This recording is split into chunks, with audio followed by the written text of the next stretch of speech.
എല്ലാവർക്കും വിനീത നമസ്കാരം. ശ്രീമദ് ഭാഗവതം ദശമസ്കന്ധം അധ്യായം 16 ശ്ലോകം 40, 41, 42, 43, 44 5 ശ്ലോകങ്ങൾ ഇന്ന് നമുക്ക് നോക്കാം. ആ കാളിയ പത്നിമാരുടെ സ്തുതി 10 ശ്ലോകങ്ങളുണ്ടാണ് സ്തുതിക്കുന്നത്. കൃഷ്ണായ വാസുദേവായ ഹരയേ പരമാത്മനെ പ്രണതക്ലേശനാശായ ഗോവിന്ദായ നമോ നമഃ. കോമളം കൂജയൻ വേണും ശ്യാമളോയം കുമാരക വേദവേദ്യം പരം ബ്രഹ്മ ഭാസതാം പുരതോ മമ. ഓം നമോ ഭഗവതേ വാസുദേവായ. ശ്ലോകം 40. ഓം നമോ ഭഗവതേ വാസുദേവായ. ജ്ഞാനവിജ്ഞാനനിധയേ ബ്രഹ്മണേ അനന്തശക്തയേ അഗുണായ വികാരായ നമസ്തേ പ്രാകൃതായ ച. ശാസ്ത്രീയമായും അനുഭവമായും ഇരിക്കുന്ന അറിവാകുന്ന സ്വരൂപത്തോടുകൂടിയും സർവചരാചരങ്ങളിലും തന്റെ ഒരു അംശത്താൽ മാത്രം വ്യാപിച്ചും വിദ്യ അവിദ്യ മുതലായിട്ടുള്ള അനന്ത ശക്തികള് പ്രകാശിപ്പിച്ചും സത്വാദി ഗുണങ്ങൾക്ക് അധീനനല്ലാത്തത് കൊണ്ട് ജന്മാദി വികാര ശൂന്യനായും പ്രകൃതിയെ സ്വവ്യാപാരത്തിൽ പ്രവർത്തിപ്പിക്കുന്നവനുമായിരിക്കുന്ന നിന്തിരുവടിക്ക് നമസ്കാരം. കാലായ കാലനാഭായ കാലാവയവസാക്ഷിണേ വിശ്വായ തദുപദ്രഷ്ട്രേ തൽകർത്രേ വിശ്വഹേതവേ. ആദ്യമായിട്ടുണർന്ന കാലം എന്നുപേരായ ശക്തിയുടെ ആശ്രയമായി ഭവിച്ചവനും ആ ശക്തിയിൽ നിന്ന് ഭിന്നനാകയാൽ കാലസ്വരൂപനും നിമേഷം മുതൽ ദിവരാർത്ഥം വരെയുള്ള കാലാവയവങ്ങളെ കണ്ടറിയുന്നവനും ലോകത്തിന്റെ ഉൽപ്പത്തി സ്ഥിതി നാശാദി വികാരങ്ങളുടെ സാക്ഷിയും ലോകകർത്താവും ലോകനിർമ്മാണത്തിന് ഉപകരിക്കുന്ന മഹദാദി തത്വങ്ങളുടെയും കാരണഭൂതനും കാരകനുമായ നിന്തിരുവടിക്ക് നമസ്കാരം. ഭൂതമാത്രേന്ദ്രിയ പ്രാണ മനോബുദ്ധ്യാശയാത്മനേ ത്രിഗുണേനാഭിമാനേന ഗൂഢസ്വാത്മാനുഭൂതയേ. സർവകാരകൻ എന്ന് പറഞ്ഞല്ലോ, അത് വിസ്തരിച്ച് കുറെ കൂടി സ്പഷ്ടാക്കിയിട്ട് പറയാണ്. പൃഥ്വി, ജലം, അഗ്നി, വായു, ആകാശം എന്ന 5 ഭൂതങ്ങള്, പഞ്ചഭൂതങ്ങള്. പിന്നെ ഗന്ധം, രസം, രൂപം, സ്പർശം, ശബ്ദം എന്ന 5 വിഷയങ്ങളാകുന്ന തന്മാത്രകള്. നാസിക, ജിഹ്വ, നേത്രം, ത്വക്ക്, ശ്രോത്രം എന്ന 5 ജ്ഞാനേന്ദ്രിയങ്ങളും.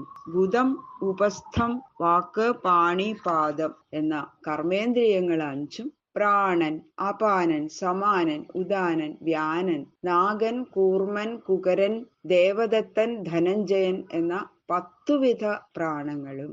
മനസ്സ്, ബുദ്ധി, ചിത്തം, അഹങ്കാരം എന്ന അന്ധക്കരണങ്ങൾ 4ഉമായിട്ട് ഭവിച്ചിരിക്കുന്നത് ഭഗവാനെ അവിടുന്നാണ്.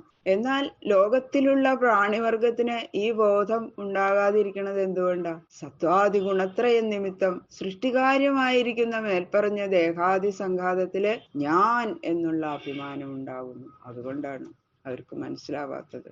അത് നിമിത്തം ഭഗവാനെ അവിടുത്തെ അംശഭൂതങ്ങളായിരിക്കുന്ന ജീവാത്മാക്കൾക്ക് സർവവും നിന്തിരുവടിയാണ് എന്നുള്ള വിവേകം ഉണ്ടാകണില്ല. ഇങ്ങനെ മറിച്ചതും അവിടുന്ന് തന്നെ ആയതുകൊണ്ട് അങ്ങയുടെ കാരുണ്യം കൊണ്ട് മാത്രമേ ഈ അവിവേകം നശിക്കുള്ളൂ. അതുകൊണ്ട് അവിവേകത്തെ നശിപ്പിച്ച് വിവേകത്തെ നൽകുന്നതിനായിട്ട് നിന്തിരുവടിക്ക് നമസ്കാരം. ആ വിവേകത്തെ തരണേ, ആ വിവേകത്തെ നശിപ്പിച്ച് എന്ന് പ്രാർത്ഥിക്കണം.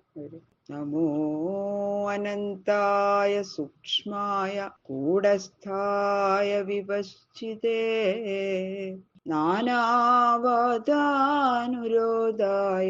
നമോ അനന്തായ സൂക്ഷ്മായ കൂടസ്ഥായ വിപശ്ചിതേ നാനാവാദാനുരോധായ വാച്യവാചകശക്തയേ ജീവന്മാർക്ക് ദേഹാഭിമാന നിമിത്തം സ്വാത്മാനുഭൂതി ഇല്ലാത്തതുകൊണ്ട് സുഖദുഃഖ രൂപമായ ബന്ധത്തിൽ അകപ്പെട്ടവരെന്ന പോലെ അവിദ്യാകാലത്തിൽ കാണപ്പെടുന്നു. എങ്കിലും ഭഗവാനെ അവിടുന്നാകട്ടെ ആ വിധമുള്ള അഹങ്കാരത്താൽ മറയ്ക്കപ്പെടുന്നവനല്ല എന്ന് സ്തുതിക്കുകയാണ് നാഗപത്നിമാര്. ദേഹാദികളിൽ അഹംഭാവമില്ലാത്തവനാകയാൽ ദേശം, കാലം, വസ്തു എന്നിവ നിമിത്തമുള്ള പരിച്ഛേദമൊന്നും അങ്ങേക്കില്ല. അതിനാൽ അപരിച്ഛിന്നനാണ് അവിടുന്ന്. അങ്ങനെയുള്ള സൂക്ഷ്മസ്വരൂപം കാണപ്പെടാൻ കഴിയുന്നതും അല്ല. സർവത്തിലും ജീവരൂപനായിരിക്കുന്നു എങ്കിലും കൂടസ്ഥനായതുകൊണ്ട് ഉപാധി സംബന്ധം നിമിത്തമായ യാതൊരു വികാരവും അവിടത്തേക്കില്ല. അവസ്ഥാത്രയ സാക്ഷിയാകയാൽ എല്ലാം അറിയുന്നവനുമാകുന്നു. ഉണ്ട്, ഇല്ല, സർവജ്ഞൻ, കിഞ്ചിജ്ഞൻ, ബദ്ധൻ, മുകുതൻ, ഏകൻ, അനേകൻ എന്നിങ്ങനെ അന്യോന്യ വിരോധമുള്ള ആ ബഹുവിധ വാദങ്ങളെയും മായ കൊണ്ട് അനുസരിക്കണം അവിടുന്ന്. ഇങ്ങനെയൊക്കെയുള്ള അവിടുത്തേക്ക് അങ്ങേക്ക് നമസ്കാരം. നമ പ്രമാണമൂലായ കവയേ ശാസ്ത്രയോനയേ പ്രവൃത്തായ നിവൃത്തായ നിഗമായ നമോ നമ. ലോകത്തിലുള്ള വസ്തുക്കളെയും ശബ്ദാദി വിഷയങ്ങളെയും അറിയണത് കണ്ണ്, ചെവി മുതലായ ഇന്ദ്രിയങ്ങൾ കൊണ്ടാണല്ലോ. അപ്പൊ അവയ്ക്ക് പ്രമാണങ്ങൾ എന്ന് പേര്. ഈ ചക്ഷുരാദി ഇന്ദ്രിയങ്ങളെയും പ്രകാശിപ്പിക്കുന്നവൻ അവിടുന്നാണല്ലോ ഭഗവാനെ എന്ന് പറയുന്നു. എങ്കിലും ഇന്ദ്രിയങ്ങൾ കൊണ്ടുണ്ടാകുന്ന അറിവിന് വിഷയമല്ലാത്തത് കൊണ്ട് നിന്തിരുവടി കവിയാകുന്നു.